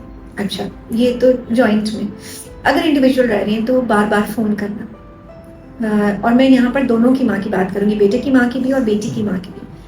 आप फ़ोन करते हो, फ़ोन पे क्या बात होती है हसन? हेलो, अस्सलाम वालेकुम, क्या हाल है, सब ठीक ठाक, क्या हो रहा है? सबसे पहला सवाल यही था, क्या हो रहा है में आप क्या एक्सपेक्ट करते हो? वो अपने घर का बताएं, क्यों बताएंगे? चलो, शेयरिंग वहाँ तक सही है। अच्छा, मैं सोची थी ये छोटी छोटी चीज़ें, क्या पकाऊं, क्या पहनूं, ये बेज़रूरत बातें। लेकिन जहाँ ये बात आ जाएगी ना, फलाने ने मुझे यूं कह दिया, मुझे बुरा लगा, ढमकाने ने मुझे यूं कहा, ये क्या है? ये कॉन्फ्लिक्ट सीड हो रहा है। क्योंकि जब ये बात दूसरे को पता चलेगी, उसके दिमाग में ज्यादा दिन तक रह जाएगी, आपकी सुलह हो जाएगी, सही बात है। बट वहां इंप्रेशन खराब हो चुका, इमेज डैमेज हो गई। उस इमेज को आप जितना मजीद, अब ये बिल्कुल ऐसे जैसे दराड़ को आप कितने भी प्लास्टर मारते रहो, वो दराड़ आ चुकी है, सही नहीं होने वाला। सो सही कैसे होगा? Build it from below above, नीचे फाउंडेशन से बनाना शुरू करो और सही तरीके से बनाना शुरू करो। सही तरीके और गलत तरीके, हमारे सही गलत बहुत होता है। मैं कहती हूँ मैं सही उसको, उन तरीकों को बोल रही हूँ, उन एक्शंस को बोल रही हूँ जो आपको फायदा पहुंचाए। अब इसमें कुछ लोग डबल फायदा भी लेते हैं, पता है पाकिस्तानी कैसे, ठीक है। मेरा मफाद कितना है, मैं ये कहूंगी तो मेरी बात भी मानी जाएगी, फलानी जगह जहां पर दोनों का फायदा हो रहा है जरूर करो, बट इंटेंशन सही रखो, बी इंटेंशनल। मैंने कल परसों ही पोस्ट किया था कि जब शायद खामोश हो जाता है ना एक पार्टनर, या तो वो प्रोसेस कर रहा होता है, उसको प्रोसेसिंग टाइम चाहिए, या वो महसूस करता है कि उसकी सुनवाई नहीं होगी, वो अनहर्ड है, अनसीन है, बोलने का फायदा नहीं, सेल्फ वर्थ कम कर रहा है, अपनी कॉन्फिडेंस लो हो रहा है, वो अपने आप को, अपने दिमाग में वो अपने आप को जलील भी कर रहा होगा कि तुम इस लायक ही नहीं हो तुमसे कोई बात कर। सेल्फ सबोटाज, ठीक है। ये मैं दोनों के लिए कह रही हूँ, जो खामोश पार्टनर है उसके लिए कह रही हूँ। ऐसे में जो वोकल पार्टनर है, जो बात कर रहा है, उसको थोड़ा तहम्मुल और स्पेस देना चाहिए। स्पेस देने का ये मतलब नहीं है कि आप अफेक्शन रोक दो, आप मोहब्बत कट मत कर दो, आप अपनी रूटीन में रहो। ये मैंने गॉटमैन इंस्टीट्यूट से सीखा, ठीक है। मेरी ट्रेनिंग का हिस्सा था कि आपने अगर इस तरह का कुछ फेस कर रहे हैं, दूसरा पर्सन अभी सीखा हुआ नहीं है, उसको नहीं, उसके पास टूल्स नहीं है, आपके पास है, आपकी जिम्मेदारी है, सही। ठीक है। सो आप क्या कर सकते हैं? आप उनको इनवाइट कर सकते हैं कि यार you know this will help, you want to talk about it, this will help. But if you are part of the problem then you can't coach. ठीक है, if you are part of the problem तो आप you take a step back and you say okay I am there for you if you need me. आपको जो आप routine में उनके लिए करते हो आप वो करते रहो, बट आप इतना स्पेस जरूर दो कि वो इमोशनल सेफ्टी महसूस कर सके। इमोशनली सेफ फील करने वाला इंसान बात करेगा। तुमने सुना होगा इंट्रोवर्ट्स कम बोलते हैं, वो भी बोलते हैं बशर्ते कि इमोशनल सेफ्टी। काफी गहरी बात है, क्योंकि अक्सर मेरे पास कपल्स ये भी बोल रहे थे मेरा हस्बैंड तो इंट्रोवर्टेड है, ऐसे जैसे ये कोई प्रॉब्लम है। उसका इंट्रोवर्टेड होना प्रॉब्लम नहीं है, वो स्पेस ना होना जो कि इमोशनल सेफ्टी देती है ये वो problem. Are you getting it? हाँ बिल्कुल, क्योंकि मैंने भी बहुत सारे ऐसे लोग देखे हैं जो कि इंट्रोवर्ट हैं, लेकिन जब मैं उनके पास जाता हूँ या तो मुझसे बात करने लगती हैं या वो किसी के पास जाते तो वहां वो बात कर लेते हैं, बट वो कुछ लोगों से बात नहीं करती या नए लोगों से बात नहीं करती। हाँ, पार्टनर से बात करना जरूरी है, तो पार्टनर से बात करना आना जरूरी है। करना आना से क्या मतलब है? आप एक दूसरे के लैंग्वेज पैटर्न्स पिक कर सकते हैं, सीख सकते हैं, आप एक दूसरे की लव लैंग्वेज यूज कर सकते हैं, आप एक दूसरे की ओपन एंडेड क्वेश्चन इस तरह के कर सकते हैं कि जैसे तुम्हारी जिंदगी का सबसे बड़ा चैलेंज क्या रहा, तुमने कैसे ओवरकम किया, किसने तुम्हें सपोर्ट किया। आज आंखें बंद करके अगर मैं तुमसे बोलूँ हसन, लिस्ट करो वो तमाम नाम जिनको तुम आज ट्रस्ट करते हो, तो सोचोगे तुम इसका नाम लिखो, ड्राइवर का नाम लिखो उसमें, खानसामे का नाम लिखो उसमें। मैं खानसामे का नाम शायद लिखूं कि मुझे पता है कि मैं उसको ट्रस्ट कर सकते हैं कि वो आएगा, खाना पकाएगा, चला जाएगा, खाना फर्स्ट क्लास होगा। सो माइंडफुली लिखना है। आप ड्राइवर को अपनी इंटीमेट डिटेल्स के लिए ट्रस्ट नहीं करेंगे, ड्राइविंग के लिए करेंगे। आप हस्बैंड को किन चीजों के लिए ट्रस्ट करोगे, आप वाइफ को किन चीजों के लिए ट्रस्ट करोगे? पहले सोचो, रिफ्लेक्ट करो, फिर उसको कम्युनिकेट करो कि देखो मैं एक देसी सोसाइटी में हूँ, आज मैं इस पोजीशन में हूँ कि मैं ये कर सकता हूँ हमारे लिए एज अ फैमिली। तुम कहाँ कहाँ मेरा साथ देना चाहोगी? अच्छा, क्योंकि कुछ लोग बहुएं ढूंढते हैं ऐसे कि जो उन बेटों का साथ दे सकें जो खुद फाइनेंशियली अपने आप को सपोर्ट नहीं कर पा रहे थे। अव्वल तो मुझे ये होता है कि जब तक आपका लड़का कमा नहीं रहा उसकी शादी क्यों करो भाई? शादी वो फर्ज नहीं है। हमारे रसूल सल्लल्लाहु अलैहि वसल्लम ने नहीं की थी 25 साल की उम्र तक, जबकि उस वक्त शादियां जल्दी होती थी। ये उन्होंने नहीं की, और ये बाकायदा रिकॉर्डेड बात है कि उन्होंने इसलिए नहीं की थी क्योंकि वो बीवी अफोर्ड नहीं कर सकते थे, और अल्लाह ने उनको हज़रत खदीजा रज़ी अल्लाह तआला अन्हा से मिलवाया जो कि उस वक्त इतनी अमीर कबीर खातून थी, प्रॉपर बिजनेस वुमन थी। उन्होंने बिजनेस करना नहीं छोड़ा, उन्होंने वो तमाम चीजें सपोर्ट की ना, हस्बैंड की सपोर्ट में, हस्बैंड का कॉज था, हस्बैंड के कॉज में लगाया वो सब, ये उनका सपोर्ट था। ठीक है, हम कुछ भी नहीं उनके मुकाबले में, हम जितना कर सकते हैं वो ये है कि आज से हम सीखें रिश्ते को मजबूत कैसे करना है। यहाँ पर एक डिटोर मारूंगी मैं, और वो है ये जो लफ्ज मैं आजकल बहुत ज्यादा सुनती हूँ ना, मेरा हस्बैंड नार्सिसिस्ट है, नार्सिसिस्ट के साथ रहना बहुत मुश्किल है, तुम अपना नार्सिसिज्म नहीं देख रही हो तुम नार्सिसिज्म प्रोजेक्ट कर रही हो। मुझे ऐसा लगता है कि नार्सिसिस्ट के ट्रेट्स होते हैं जो कभी ना कभी जब आप ट्रिगर हो तो वो निकल के सामने आते हैं। जैसे मैं अपने लिए भी कहूँगी कि इतना पढ़ने के बाद मुझे अंदाज़ा होता है कि मेरे अंदर भी कुछ नार्सिसिस्टिक ट्रेट्स हैं, बट मैं उनको यूज़ करती हूँ अपने आप को प्रोटेक्ट करने के लिए। मैं उनको किसी को हार्म करने के लिए यूज़ नहीं करती क्योंकि मैं इंटेंशनल हूँ, मेरी ट्रेनिंग का हिस्सा है, मैंने ये सीखा है। अगर मैं ये सीख सकती हूँ तो कोई भी सीख सकता है।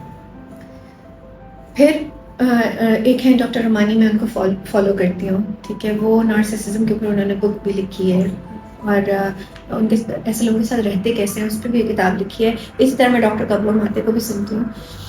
क्यों बता रही हूँ मैं तुम्हें ये नाम? क्योंकि लोगों ने अब रिसर्च कर करके ना बहुत सी बिहेवियर पैटर्न्स और बहुत सी चीज़ों, पर्सनैलिटी ट्रेट्स के ऊपर बात की हुई है।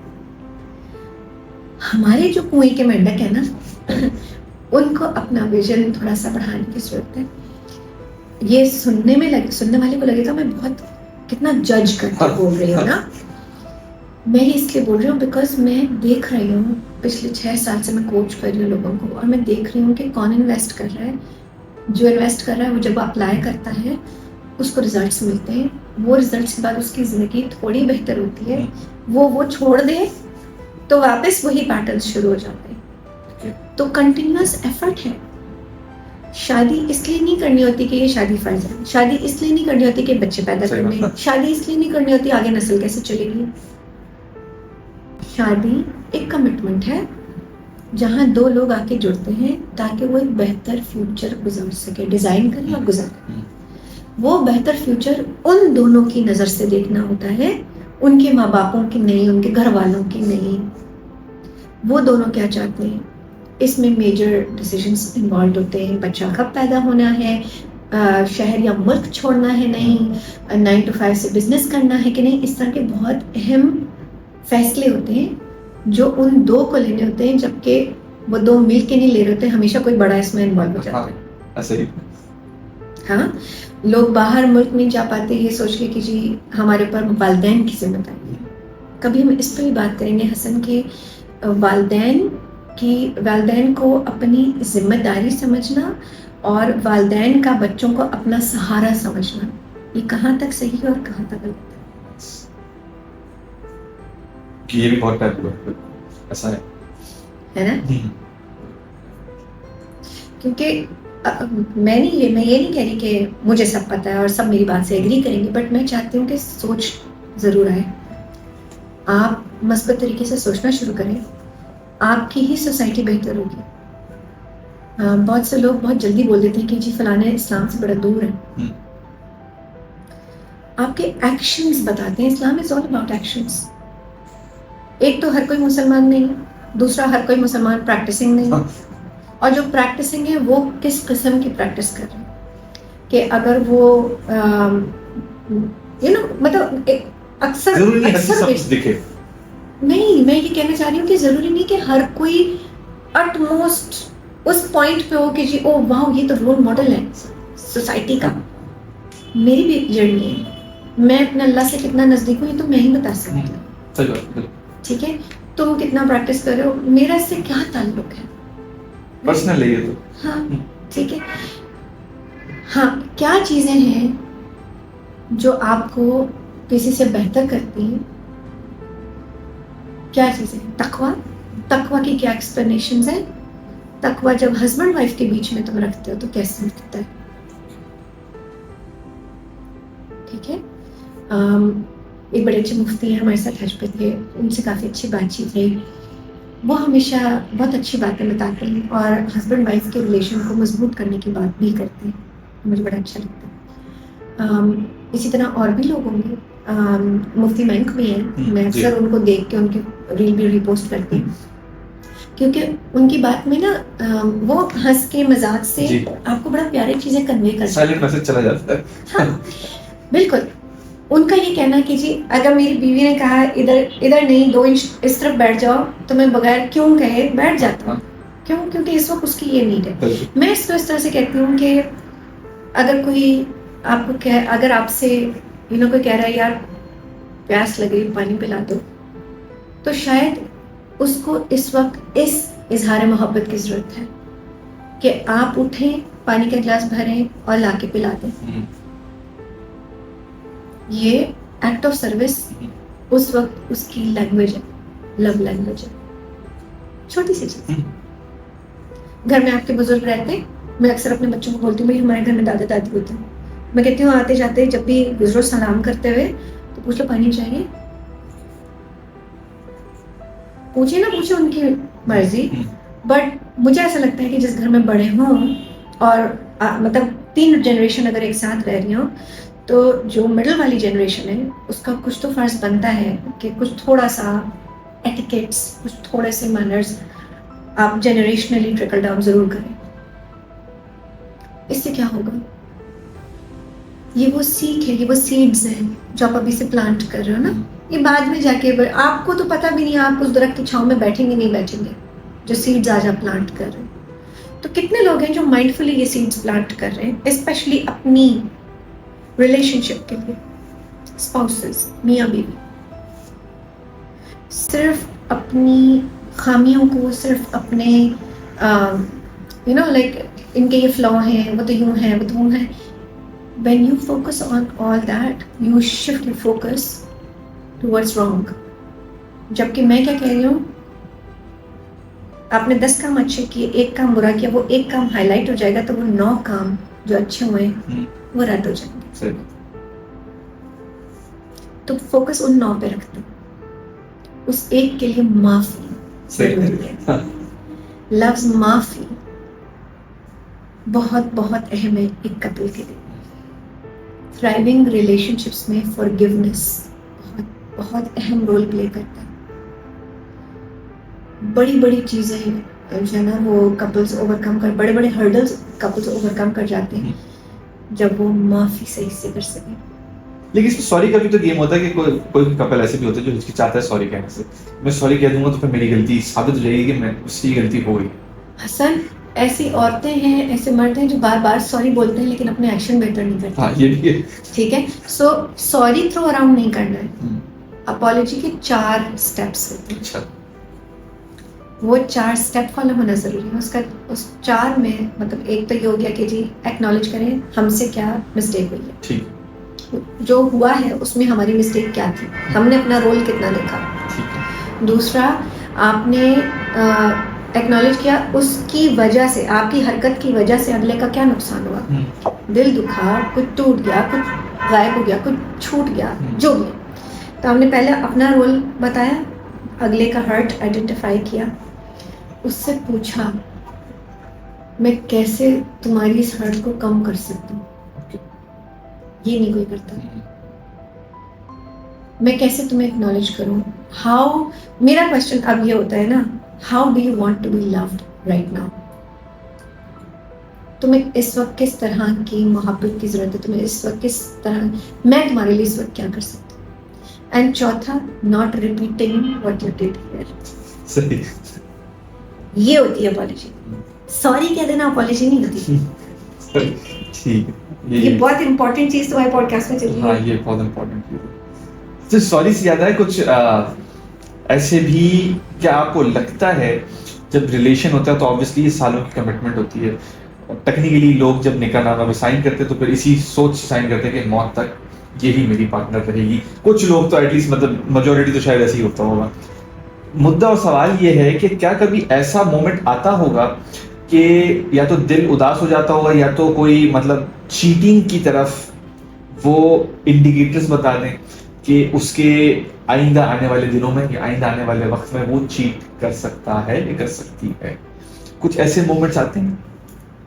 देखो, अगेन आई वुड से अभी तो लोगों को इमोशनल चीटिंग का अंदाजा नहीं है। सही है। वो तो हो रहा है ना। हाँ, तो चैटिंग हो रही है, मुलाकातें हो रही हैं, क्या है ये? आपने सिग्निफिकेंट अदर को सिग्निफिकेंस देने के बजाय अपनी तवज्जो कहीं और कर ली है। ठीक है, सो जो ये कर रहा है वो चीटिंग कर रहा है। वो स्टॉप कर दे तो ये स्टॉप हो जाएगा। सही। वो इस पे नादिम हो जाए तो वो माफी लायक भी हो जाएगा। ऐसे ही। ठीक है, चीटिंग कर सकता हर कोई है हसन, कैपेबिलिटी तो सब में है। फिर क्या वो वजूहात होती हैं जिनकी वजह से चीटिंग नहीं होती? आपकी नीड्स फुलफिल हो रही है, फाइनेंशियल, इमोशनल, स्पिरिचुअल, जो भी आपकी नीड्स, आपको अपनी नीड्स का पता है। जब आप सेल्फ अवेयर होंगे तो आपको अपनी नीड्स पता होंगी। जब आप सेल्फ अवेयर होंगे आपको अपनी नीड्स पता होंगी, आप वो कम्युनिकेट कर सकेंगे। जब आप वो कम्युनिकेट करते हैं और कम्युनिकेशन के बाद वो फुलफिल ना हो तो इस्लाम औरत को तो 6 महीने बाद खुला का हक दे देता है। बिल्कुल सही बात। ठीक है, और खुला इसलिए कह रही हूँ क्योंकि आप फिर चीटिंग नहीं करते हो, आप तय कर लेते हो इनके साथ रहना है नहीं रहना है। बट उसके बाद भी रुजू के मौके, बार बार आपको बेहतर होने का मौका मिल रहा है। आप बार बार आप दिल में आप इंसान से नफरत कर रहे हो, आप उसके बिहेवियर से नफरत नहीं कर रहे। मेरा कहने का मकसद क्या होता है कि मैं सिखाती क्या हूँ, आपको इंसान से नफरत नहीं करनी, उस बिहेवियर से नफरत करनी है ताकि वो बिहेवियर खत्म किया जा सके। अपने पर्सन से, आप हस्बैंड हैं तो आपकी वाइफ से, और आप वाइफ हैं तो आपके हस्बैंड से, अपने पर्सन से प्यार बढ़ाओ। वो प्यार शुरू में ऐसे लवी टीनेज लव नहीं होगा। वक्त के साथ, मैच्योरिटी के साथ ये प्यार एक ठहराव वाली मोहब्बत हो जाता है। ये प्यार एक उनसियत बन जाता है जिसमें ठहराव होता है, जिसमें ये पता होता है कि यार आज ये कौन से जंक फूड में कैटेचिन्स उठाएगा, इसको चॉकलेट कौन सा पसंद है, जाके ले लिया आपने, या रात को इसको खाना है तो चलो मैं इसको ले चलती हूँ। छोटी छोटी चीजें, ये मैच्योर लव है। या ये रियलाइज करना कि इस वक्त बात करना मुनासिब नहीं क्योंकि ऑलरेडी परेशान है, चाहे औरत हो चाहे मर्द हो। इस वक्त अपना पलंदा लेके बैठूं, ऑलरेडी बर्डन है। ये एम्पैथी है ना, ये इमोशनल इंटेलिजेंस का हिस्सा है। इमोशनल इंटेलिजेंस में क्या है? पहले सेल्फ अवेयरनेस है, फिर सेल्फ रेगुलेशन है, आपको अपने आप को रेगुलेट करना है पहले, उसके बाद आप एम्पैथी की तरफ आते हैं। ये कि क्या मैं इससे शेयर करूं, नहीं करूं, आज करूं, कल करूं, किस वक्त करूं, पूछ लो कब तुम मेरी बात सुन सकोगे, या कब हम इस बारे में बात कर सकेंगे। डिस्कशन करना है, मुझसे झगड़ा नहीं करना, ठीक है। उसके बाद आपका मोटिवेटर क्या है? I want a good life with you, मुझे तुम्हारे साथ अच्छी जिंदगी गुजारनी है। गुजर तो जाएगी, मुझे तो मोमेंट्स शेयर करने, मुझे मुझे अगेन वही सुकून चाहिए, खुशी ओवर टाइम चाहिए। छोटी छोटी खुशियां जमा होती जाती हैं, छोटी छोटी मेमोरीज आपकी बनती जाती है। क्या लेके जाता है इंसान, जो भी at the end of the day जब है ना। और यही चीज जब आपके बच्चे देख रहे होते हैं तो आप उनके रोल मॉडल हैं, कुछ बेहतर सीख लेंगे वो भी। चॉइस उनकी, आगे वो अपने तबाही करते हैं या ठीक है, बट यू सी ये इम्पोर्टेंट है। लेकिन जाते ये जरा बता दें आप, जिस तरह से अनफॉर्चुनेटली ऐसा होता है कि मैंने ये देखा है, चाहे ड्रामों में हो, चाहे फिल्मों में हो, चाहे टॉक शोज में हो, चाहे चाय की बैठकों में हो, लड़के जो है ना मजाक उड़ाते हैं इन सेंस के तुम्हें तो पता चलेगा तुम्हारी शादी हो। अच्छा, ये एक नॉर्मल सा स्टेटमेंट तो है, लेकिन जब मजाक उड़ाते हैं तो फिर जो यंग लोग होते हैं ना वो थोड़े से घबरा भी जाते हैं, और थोड़ा सा हंस के वो ये भी बोलते हैं कि हाँ देख लेंगे इंशाल्लाह। बट आई थिंक ये तजलील भी है कि अगर आप ये किसी को मजाकियतन भी बोल रहे हैं तो ये एक बेइज्जती है आपकी अपकमिंग पार्टनर की या आपकी करंट पार्टनर की, कि अगर आप खुद शादीशुदा है। बिल्कुल सही कह रहे हो, लेकिन मैं इसको इस तरह से बोलूंगी कि देखो ये चीज़ समझने की ज़रूरत है कि हाँ, सोशल मीडिया पे ग्रुप्स में जो कन्वर्सेशंस हो रही होती हैं, यंगस्टर्स 20s वाले, इवन अर्ली 30s वाले डिस्करेज हो रहे हैं शादी करने से। शादी की जगह, रिलेशनशिप की जगह वो सिचुएशनशिप बना रहे हैं। लिव इन रिलेशनशिप्स होती हैं, आप रूममेट के तौर पे रह रहे होते हो, चाहे उसके पर्क्स आप एंजॉय करो ना करो, बट अगर आप रूममेट के तौर पे रह रहे हो तो आपको एक फीलिंग ज़रूर आती है कि को इनहैबिटेशन क्या होती है, साथ रहना क्या होता है। मुझे ऐसा लगता है कि ये अच्छा नहीं है, पहले से एक साथ रहना अच्छा नहीं। कुछ लोग इससे एग्री करेंगे, कुछ लोग डिसएग्री करेंगे, बट मैं अपना ओपिनियन दे रही हूँ कि अच्छा नहीं है। क्यों नहीं है? क्योंकि आप बगैर निकाह या बगैर शादी के एक ऐसी सिचुएशन गुजार रहे हो जो आपको बाद में गुजारनी है, तब आपके ऊपर एक कॉन्ट्रैक्ट लागू होगा, तब आपके ऊपर एक जिम्मेदारी होगी। इस वक्त नहीं है। तो इस वक्त तो आप टाइमाशाई कर सकते हो, अच्छा भाई तुम नहीं समझ आए कोई और सही, तो नहीं और सही, और नहीं और सही। कमिटमेंट की वैल्यू नहीं रहती। सही। अगर मैंने तुम्हारे साथ टाइम कमिट किया, मुझे ये कमिटमेंट अपहोल्ड करना है। अगर मैंने अपने बच्चों से कुछ कमिट किया है, मुझे वो अपहोल्ड करना है। I have to show up. अगर मैंने अपने हस्बैंड से कोई कमिटमेंट किया, I have to show up. Same goes for everybody, ठीक है। एथिकल प्रैक्टिस करने वाले डॉक्टर्स जब कमिटमेंट करते हैं तो वो अपनी कमिटमेंट पे पूरा उतरते हैं। अपनी फील्ड से एक मिसाल देते हैं, ठीक है। यही चीज जब आप रिलेशनशिप डायनामिक्स पे अप्लाई करते हैं तो आप अपनी कमिटमेंट्स ओवरलैप कर रहे हैं। एक अच्छा बेटा एक अच्छा शौहर बन सकता है या नहीं? अच्छा, मेजॉरिटी क्या कहती है? नहीं बन सकता, बिल्कुल नहीं बन सकता। क्या चीज रोकती है उसे? क्योंकि वो ओवरलैपिंग को नहीं समझ पाता, वो कमिटमेंट्स को कंफ्यूज कर देता है। ऐसे ही। ठीक है। एक अच्छी बहू और अच्छी बेटी, यार ये अच्छे का लफ्ज क्यों है? बहू तो बन गई, बेटी तो है, बेटा भी है, अच्छा बुरा कौन अटैच कर रहा है साथ में? आपके बिहेवियर से तायन होता है इसका, आपके शो ऑफ अफेक्शन से ताल्लुक होता है इसका, आप कितना केयर कर रहे हो उससे ताल्लुक होता है इसका। मेरा नियम बहुत केयरिंग है, सही। इसका ये मतलब नहीं कि मैं केयरिंग नहीं हूँ, मैं तो उसको एक्नॉलेज कर रही हूँ, वो मुझे एक्नॉलेज करे ना करे, मेरा ज़मीर मुझे बता रहा है कि मैं केयरिंग पर्सन हूँ। I attract people who are caring. मेरा मिजाज ऐसा है, मैं एकदम लाइक बॉन्ड करती हूँ ऐसे लोगों से जो ओपन टू डिस्कशन होते हैं, जो वो तमाम तरीके तर्क करना चाहते हैं जो नुकसानदेह। मैं उन्हीं को इनवाइट भी करती हूँ, ठीक है। जो रिजिड और फिक्स्ड माइंडसेट के लोग हैं, जिन्होंने तय कर लिया कि ऐसे है तो ऐसे है, मेरा उनसे इंटरेक्शन नहीं होता। या मैं उनको कहती हूँ आप पॉडकास्ट देख लें, आप ये देख लें, आप वो देख लें, वी विल कनेक्ट लेटर, ठीक है। ताकि कुछ थोड़ी सी सेल्फ अवेयरनेस में आ जाए, कुछ थोड़ा सा वो इस चीज़ का लिहाज करें कि वक्त के साथ साथ हमें इवॉल्व होना है।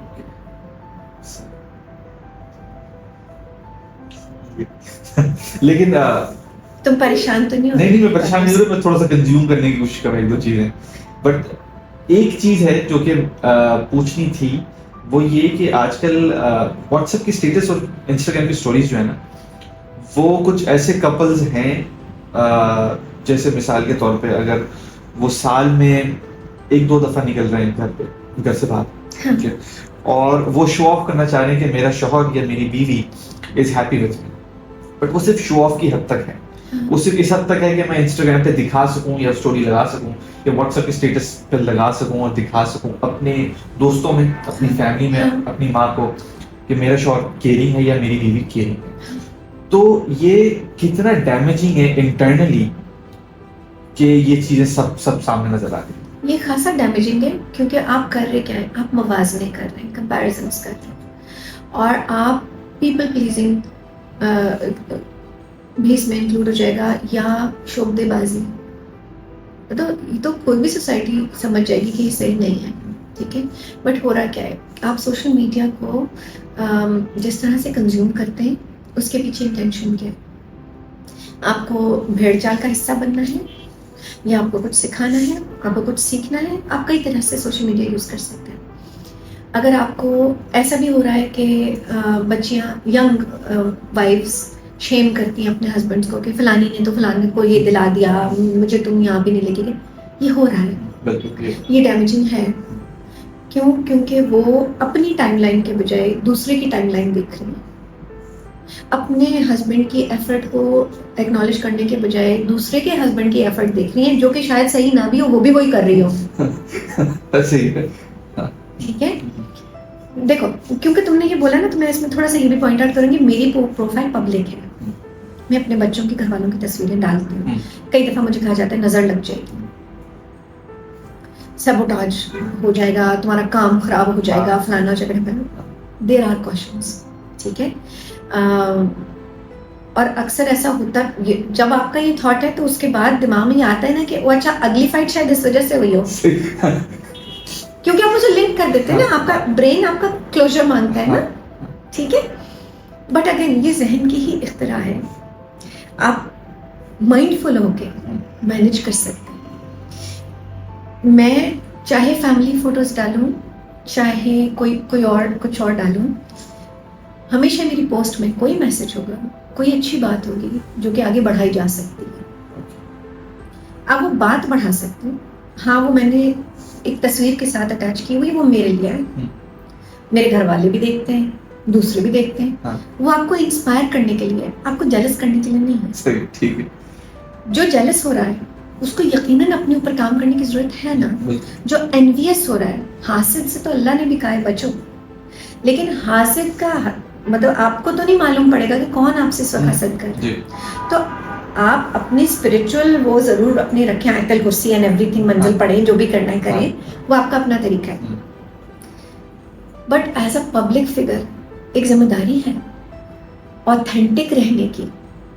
हसन, जो लोग दिखावे के लिए कर रहे हैं, क्या वो ऑथेंटिक है? ना, बिल्कुल। मेरे स्ट्रगल्स होते हैं, मैं अपने स्ट्रगल्स भी हाईलाइट करती हूँ। जरूरी नहीं है कि तस्वीर के साथ करूँ, शायद कुछ अल्फाज के साथ करूँ, किसी रील में बताऊं, सिखाऊं, उससे लर्न करके मैं सिखाती हूँ।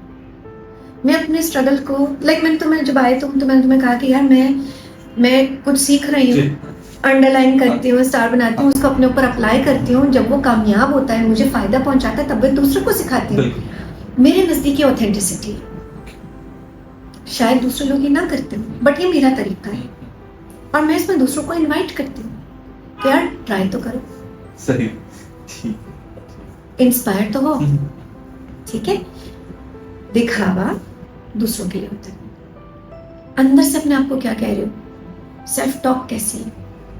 अगेन, पुअर इमोशनल इंटेलिजेंस ये कहती है कि आप उस रैट रेस में लग जाओ, दिखावे में चले जाओ, सतही बातें करो, डीप वर्क कुछ नहीं हो रहा, तो जड़ें मजबूत नहीं होंगी ना, फाउंडेशन स्ट्रांग नहीं होगी। फाउंडेशन को स्ट्रांग करना बहुत जरूरी है, कम्युनिकेशन सीखना बहुत जरूरी है, सारी चीजें। हर चीज मुझे ऐसा लगता है कि आज की तुम्हारी पॉडकास्ट में बहुत सारे इंसाइट्स हैं जो अगर लोग अप्लाई करना शुरू करें, मैं चाहूंगी इसमें से कुछ भी यूज करें तो कमेंट्स में जरूर मेंशन करें कि उनको फायदा किस चीज से हुआ। डॉक्टर साहब, दुनिया में सबसे कीमती चीज होता है वक्त, को आपने हमें दिया, हमारी ऑडियंस को दिया, बहुत कुछ सीखा मैंने भी, उम्मीद है कि और ऑडियंस भी बहुत कुछ सीखेगी और उम्मीद है कि आपको दोबारा तंग मैं करता जाऊंगा आप तंग होती जाएंगी।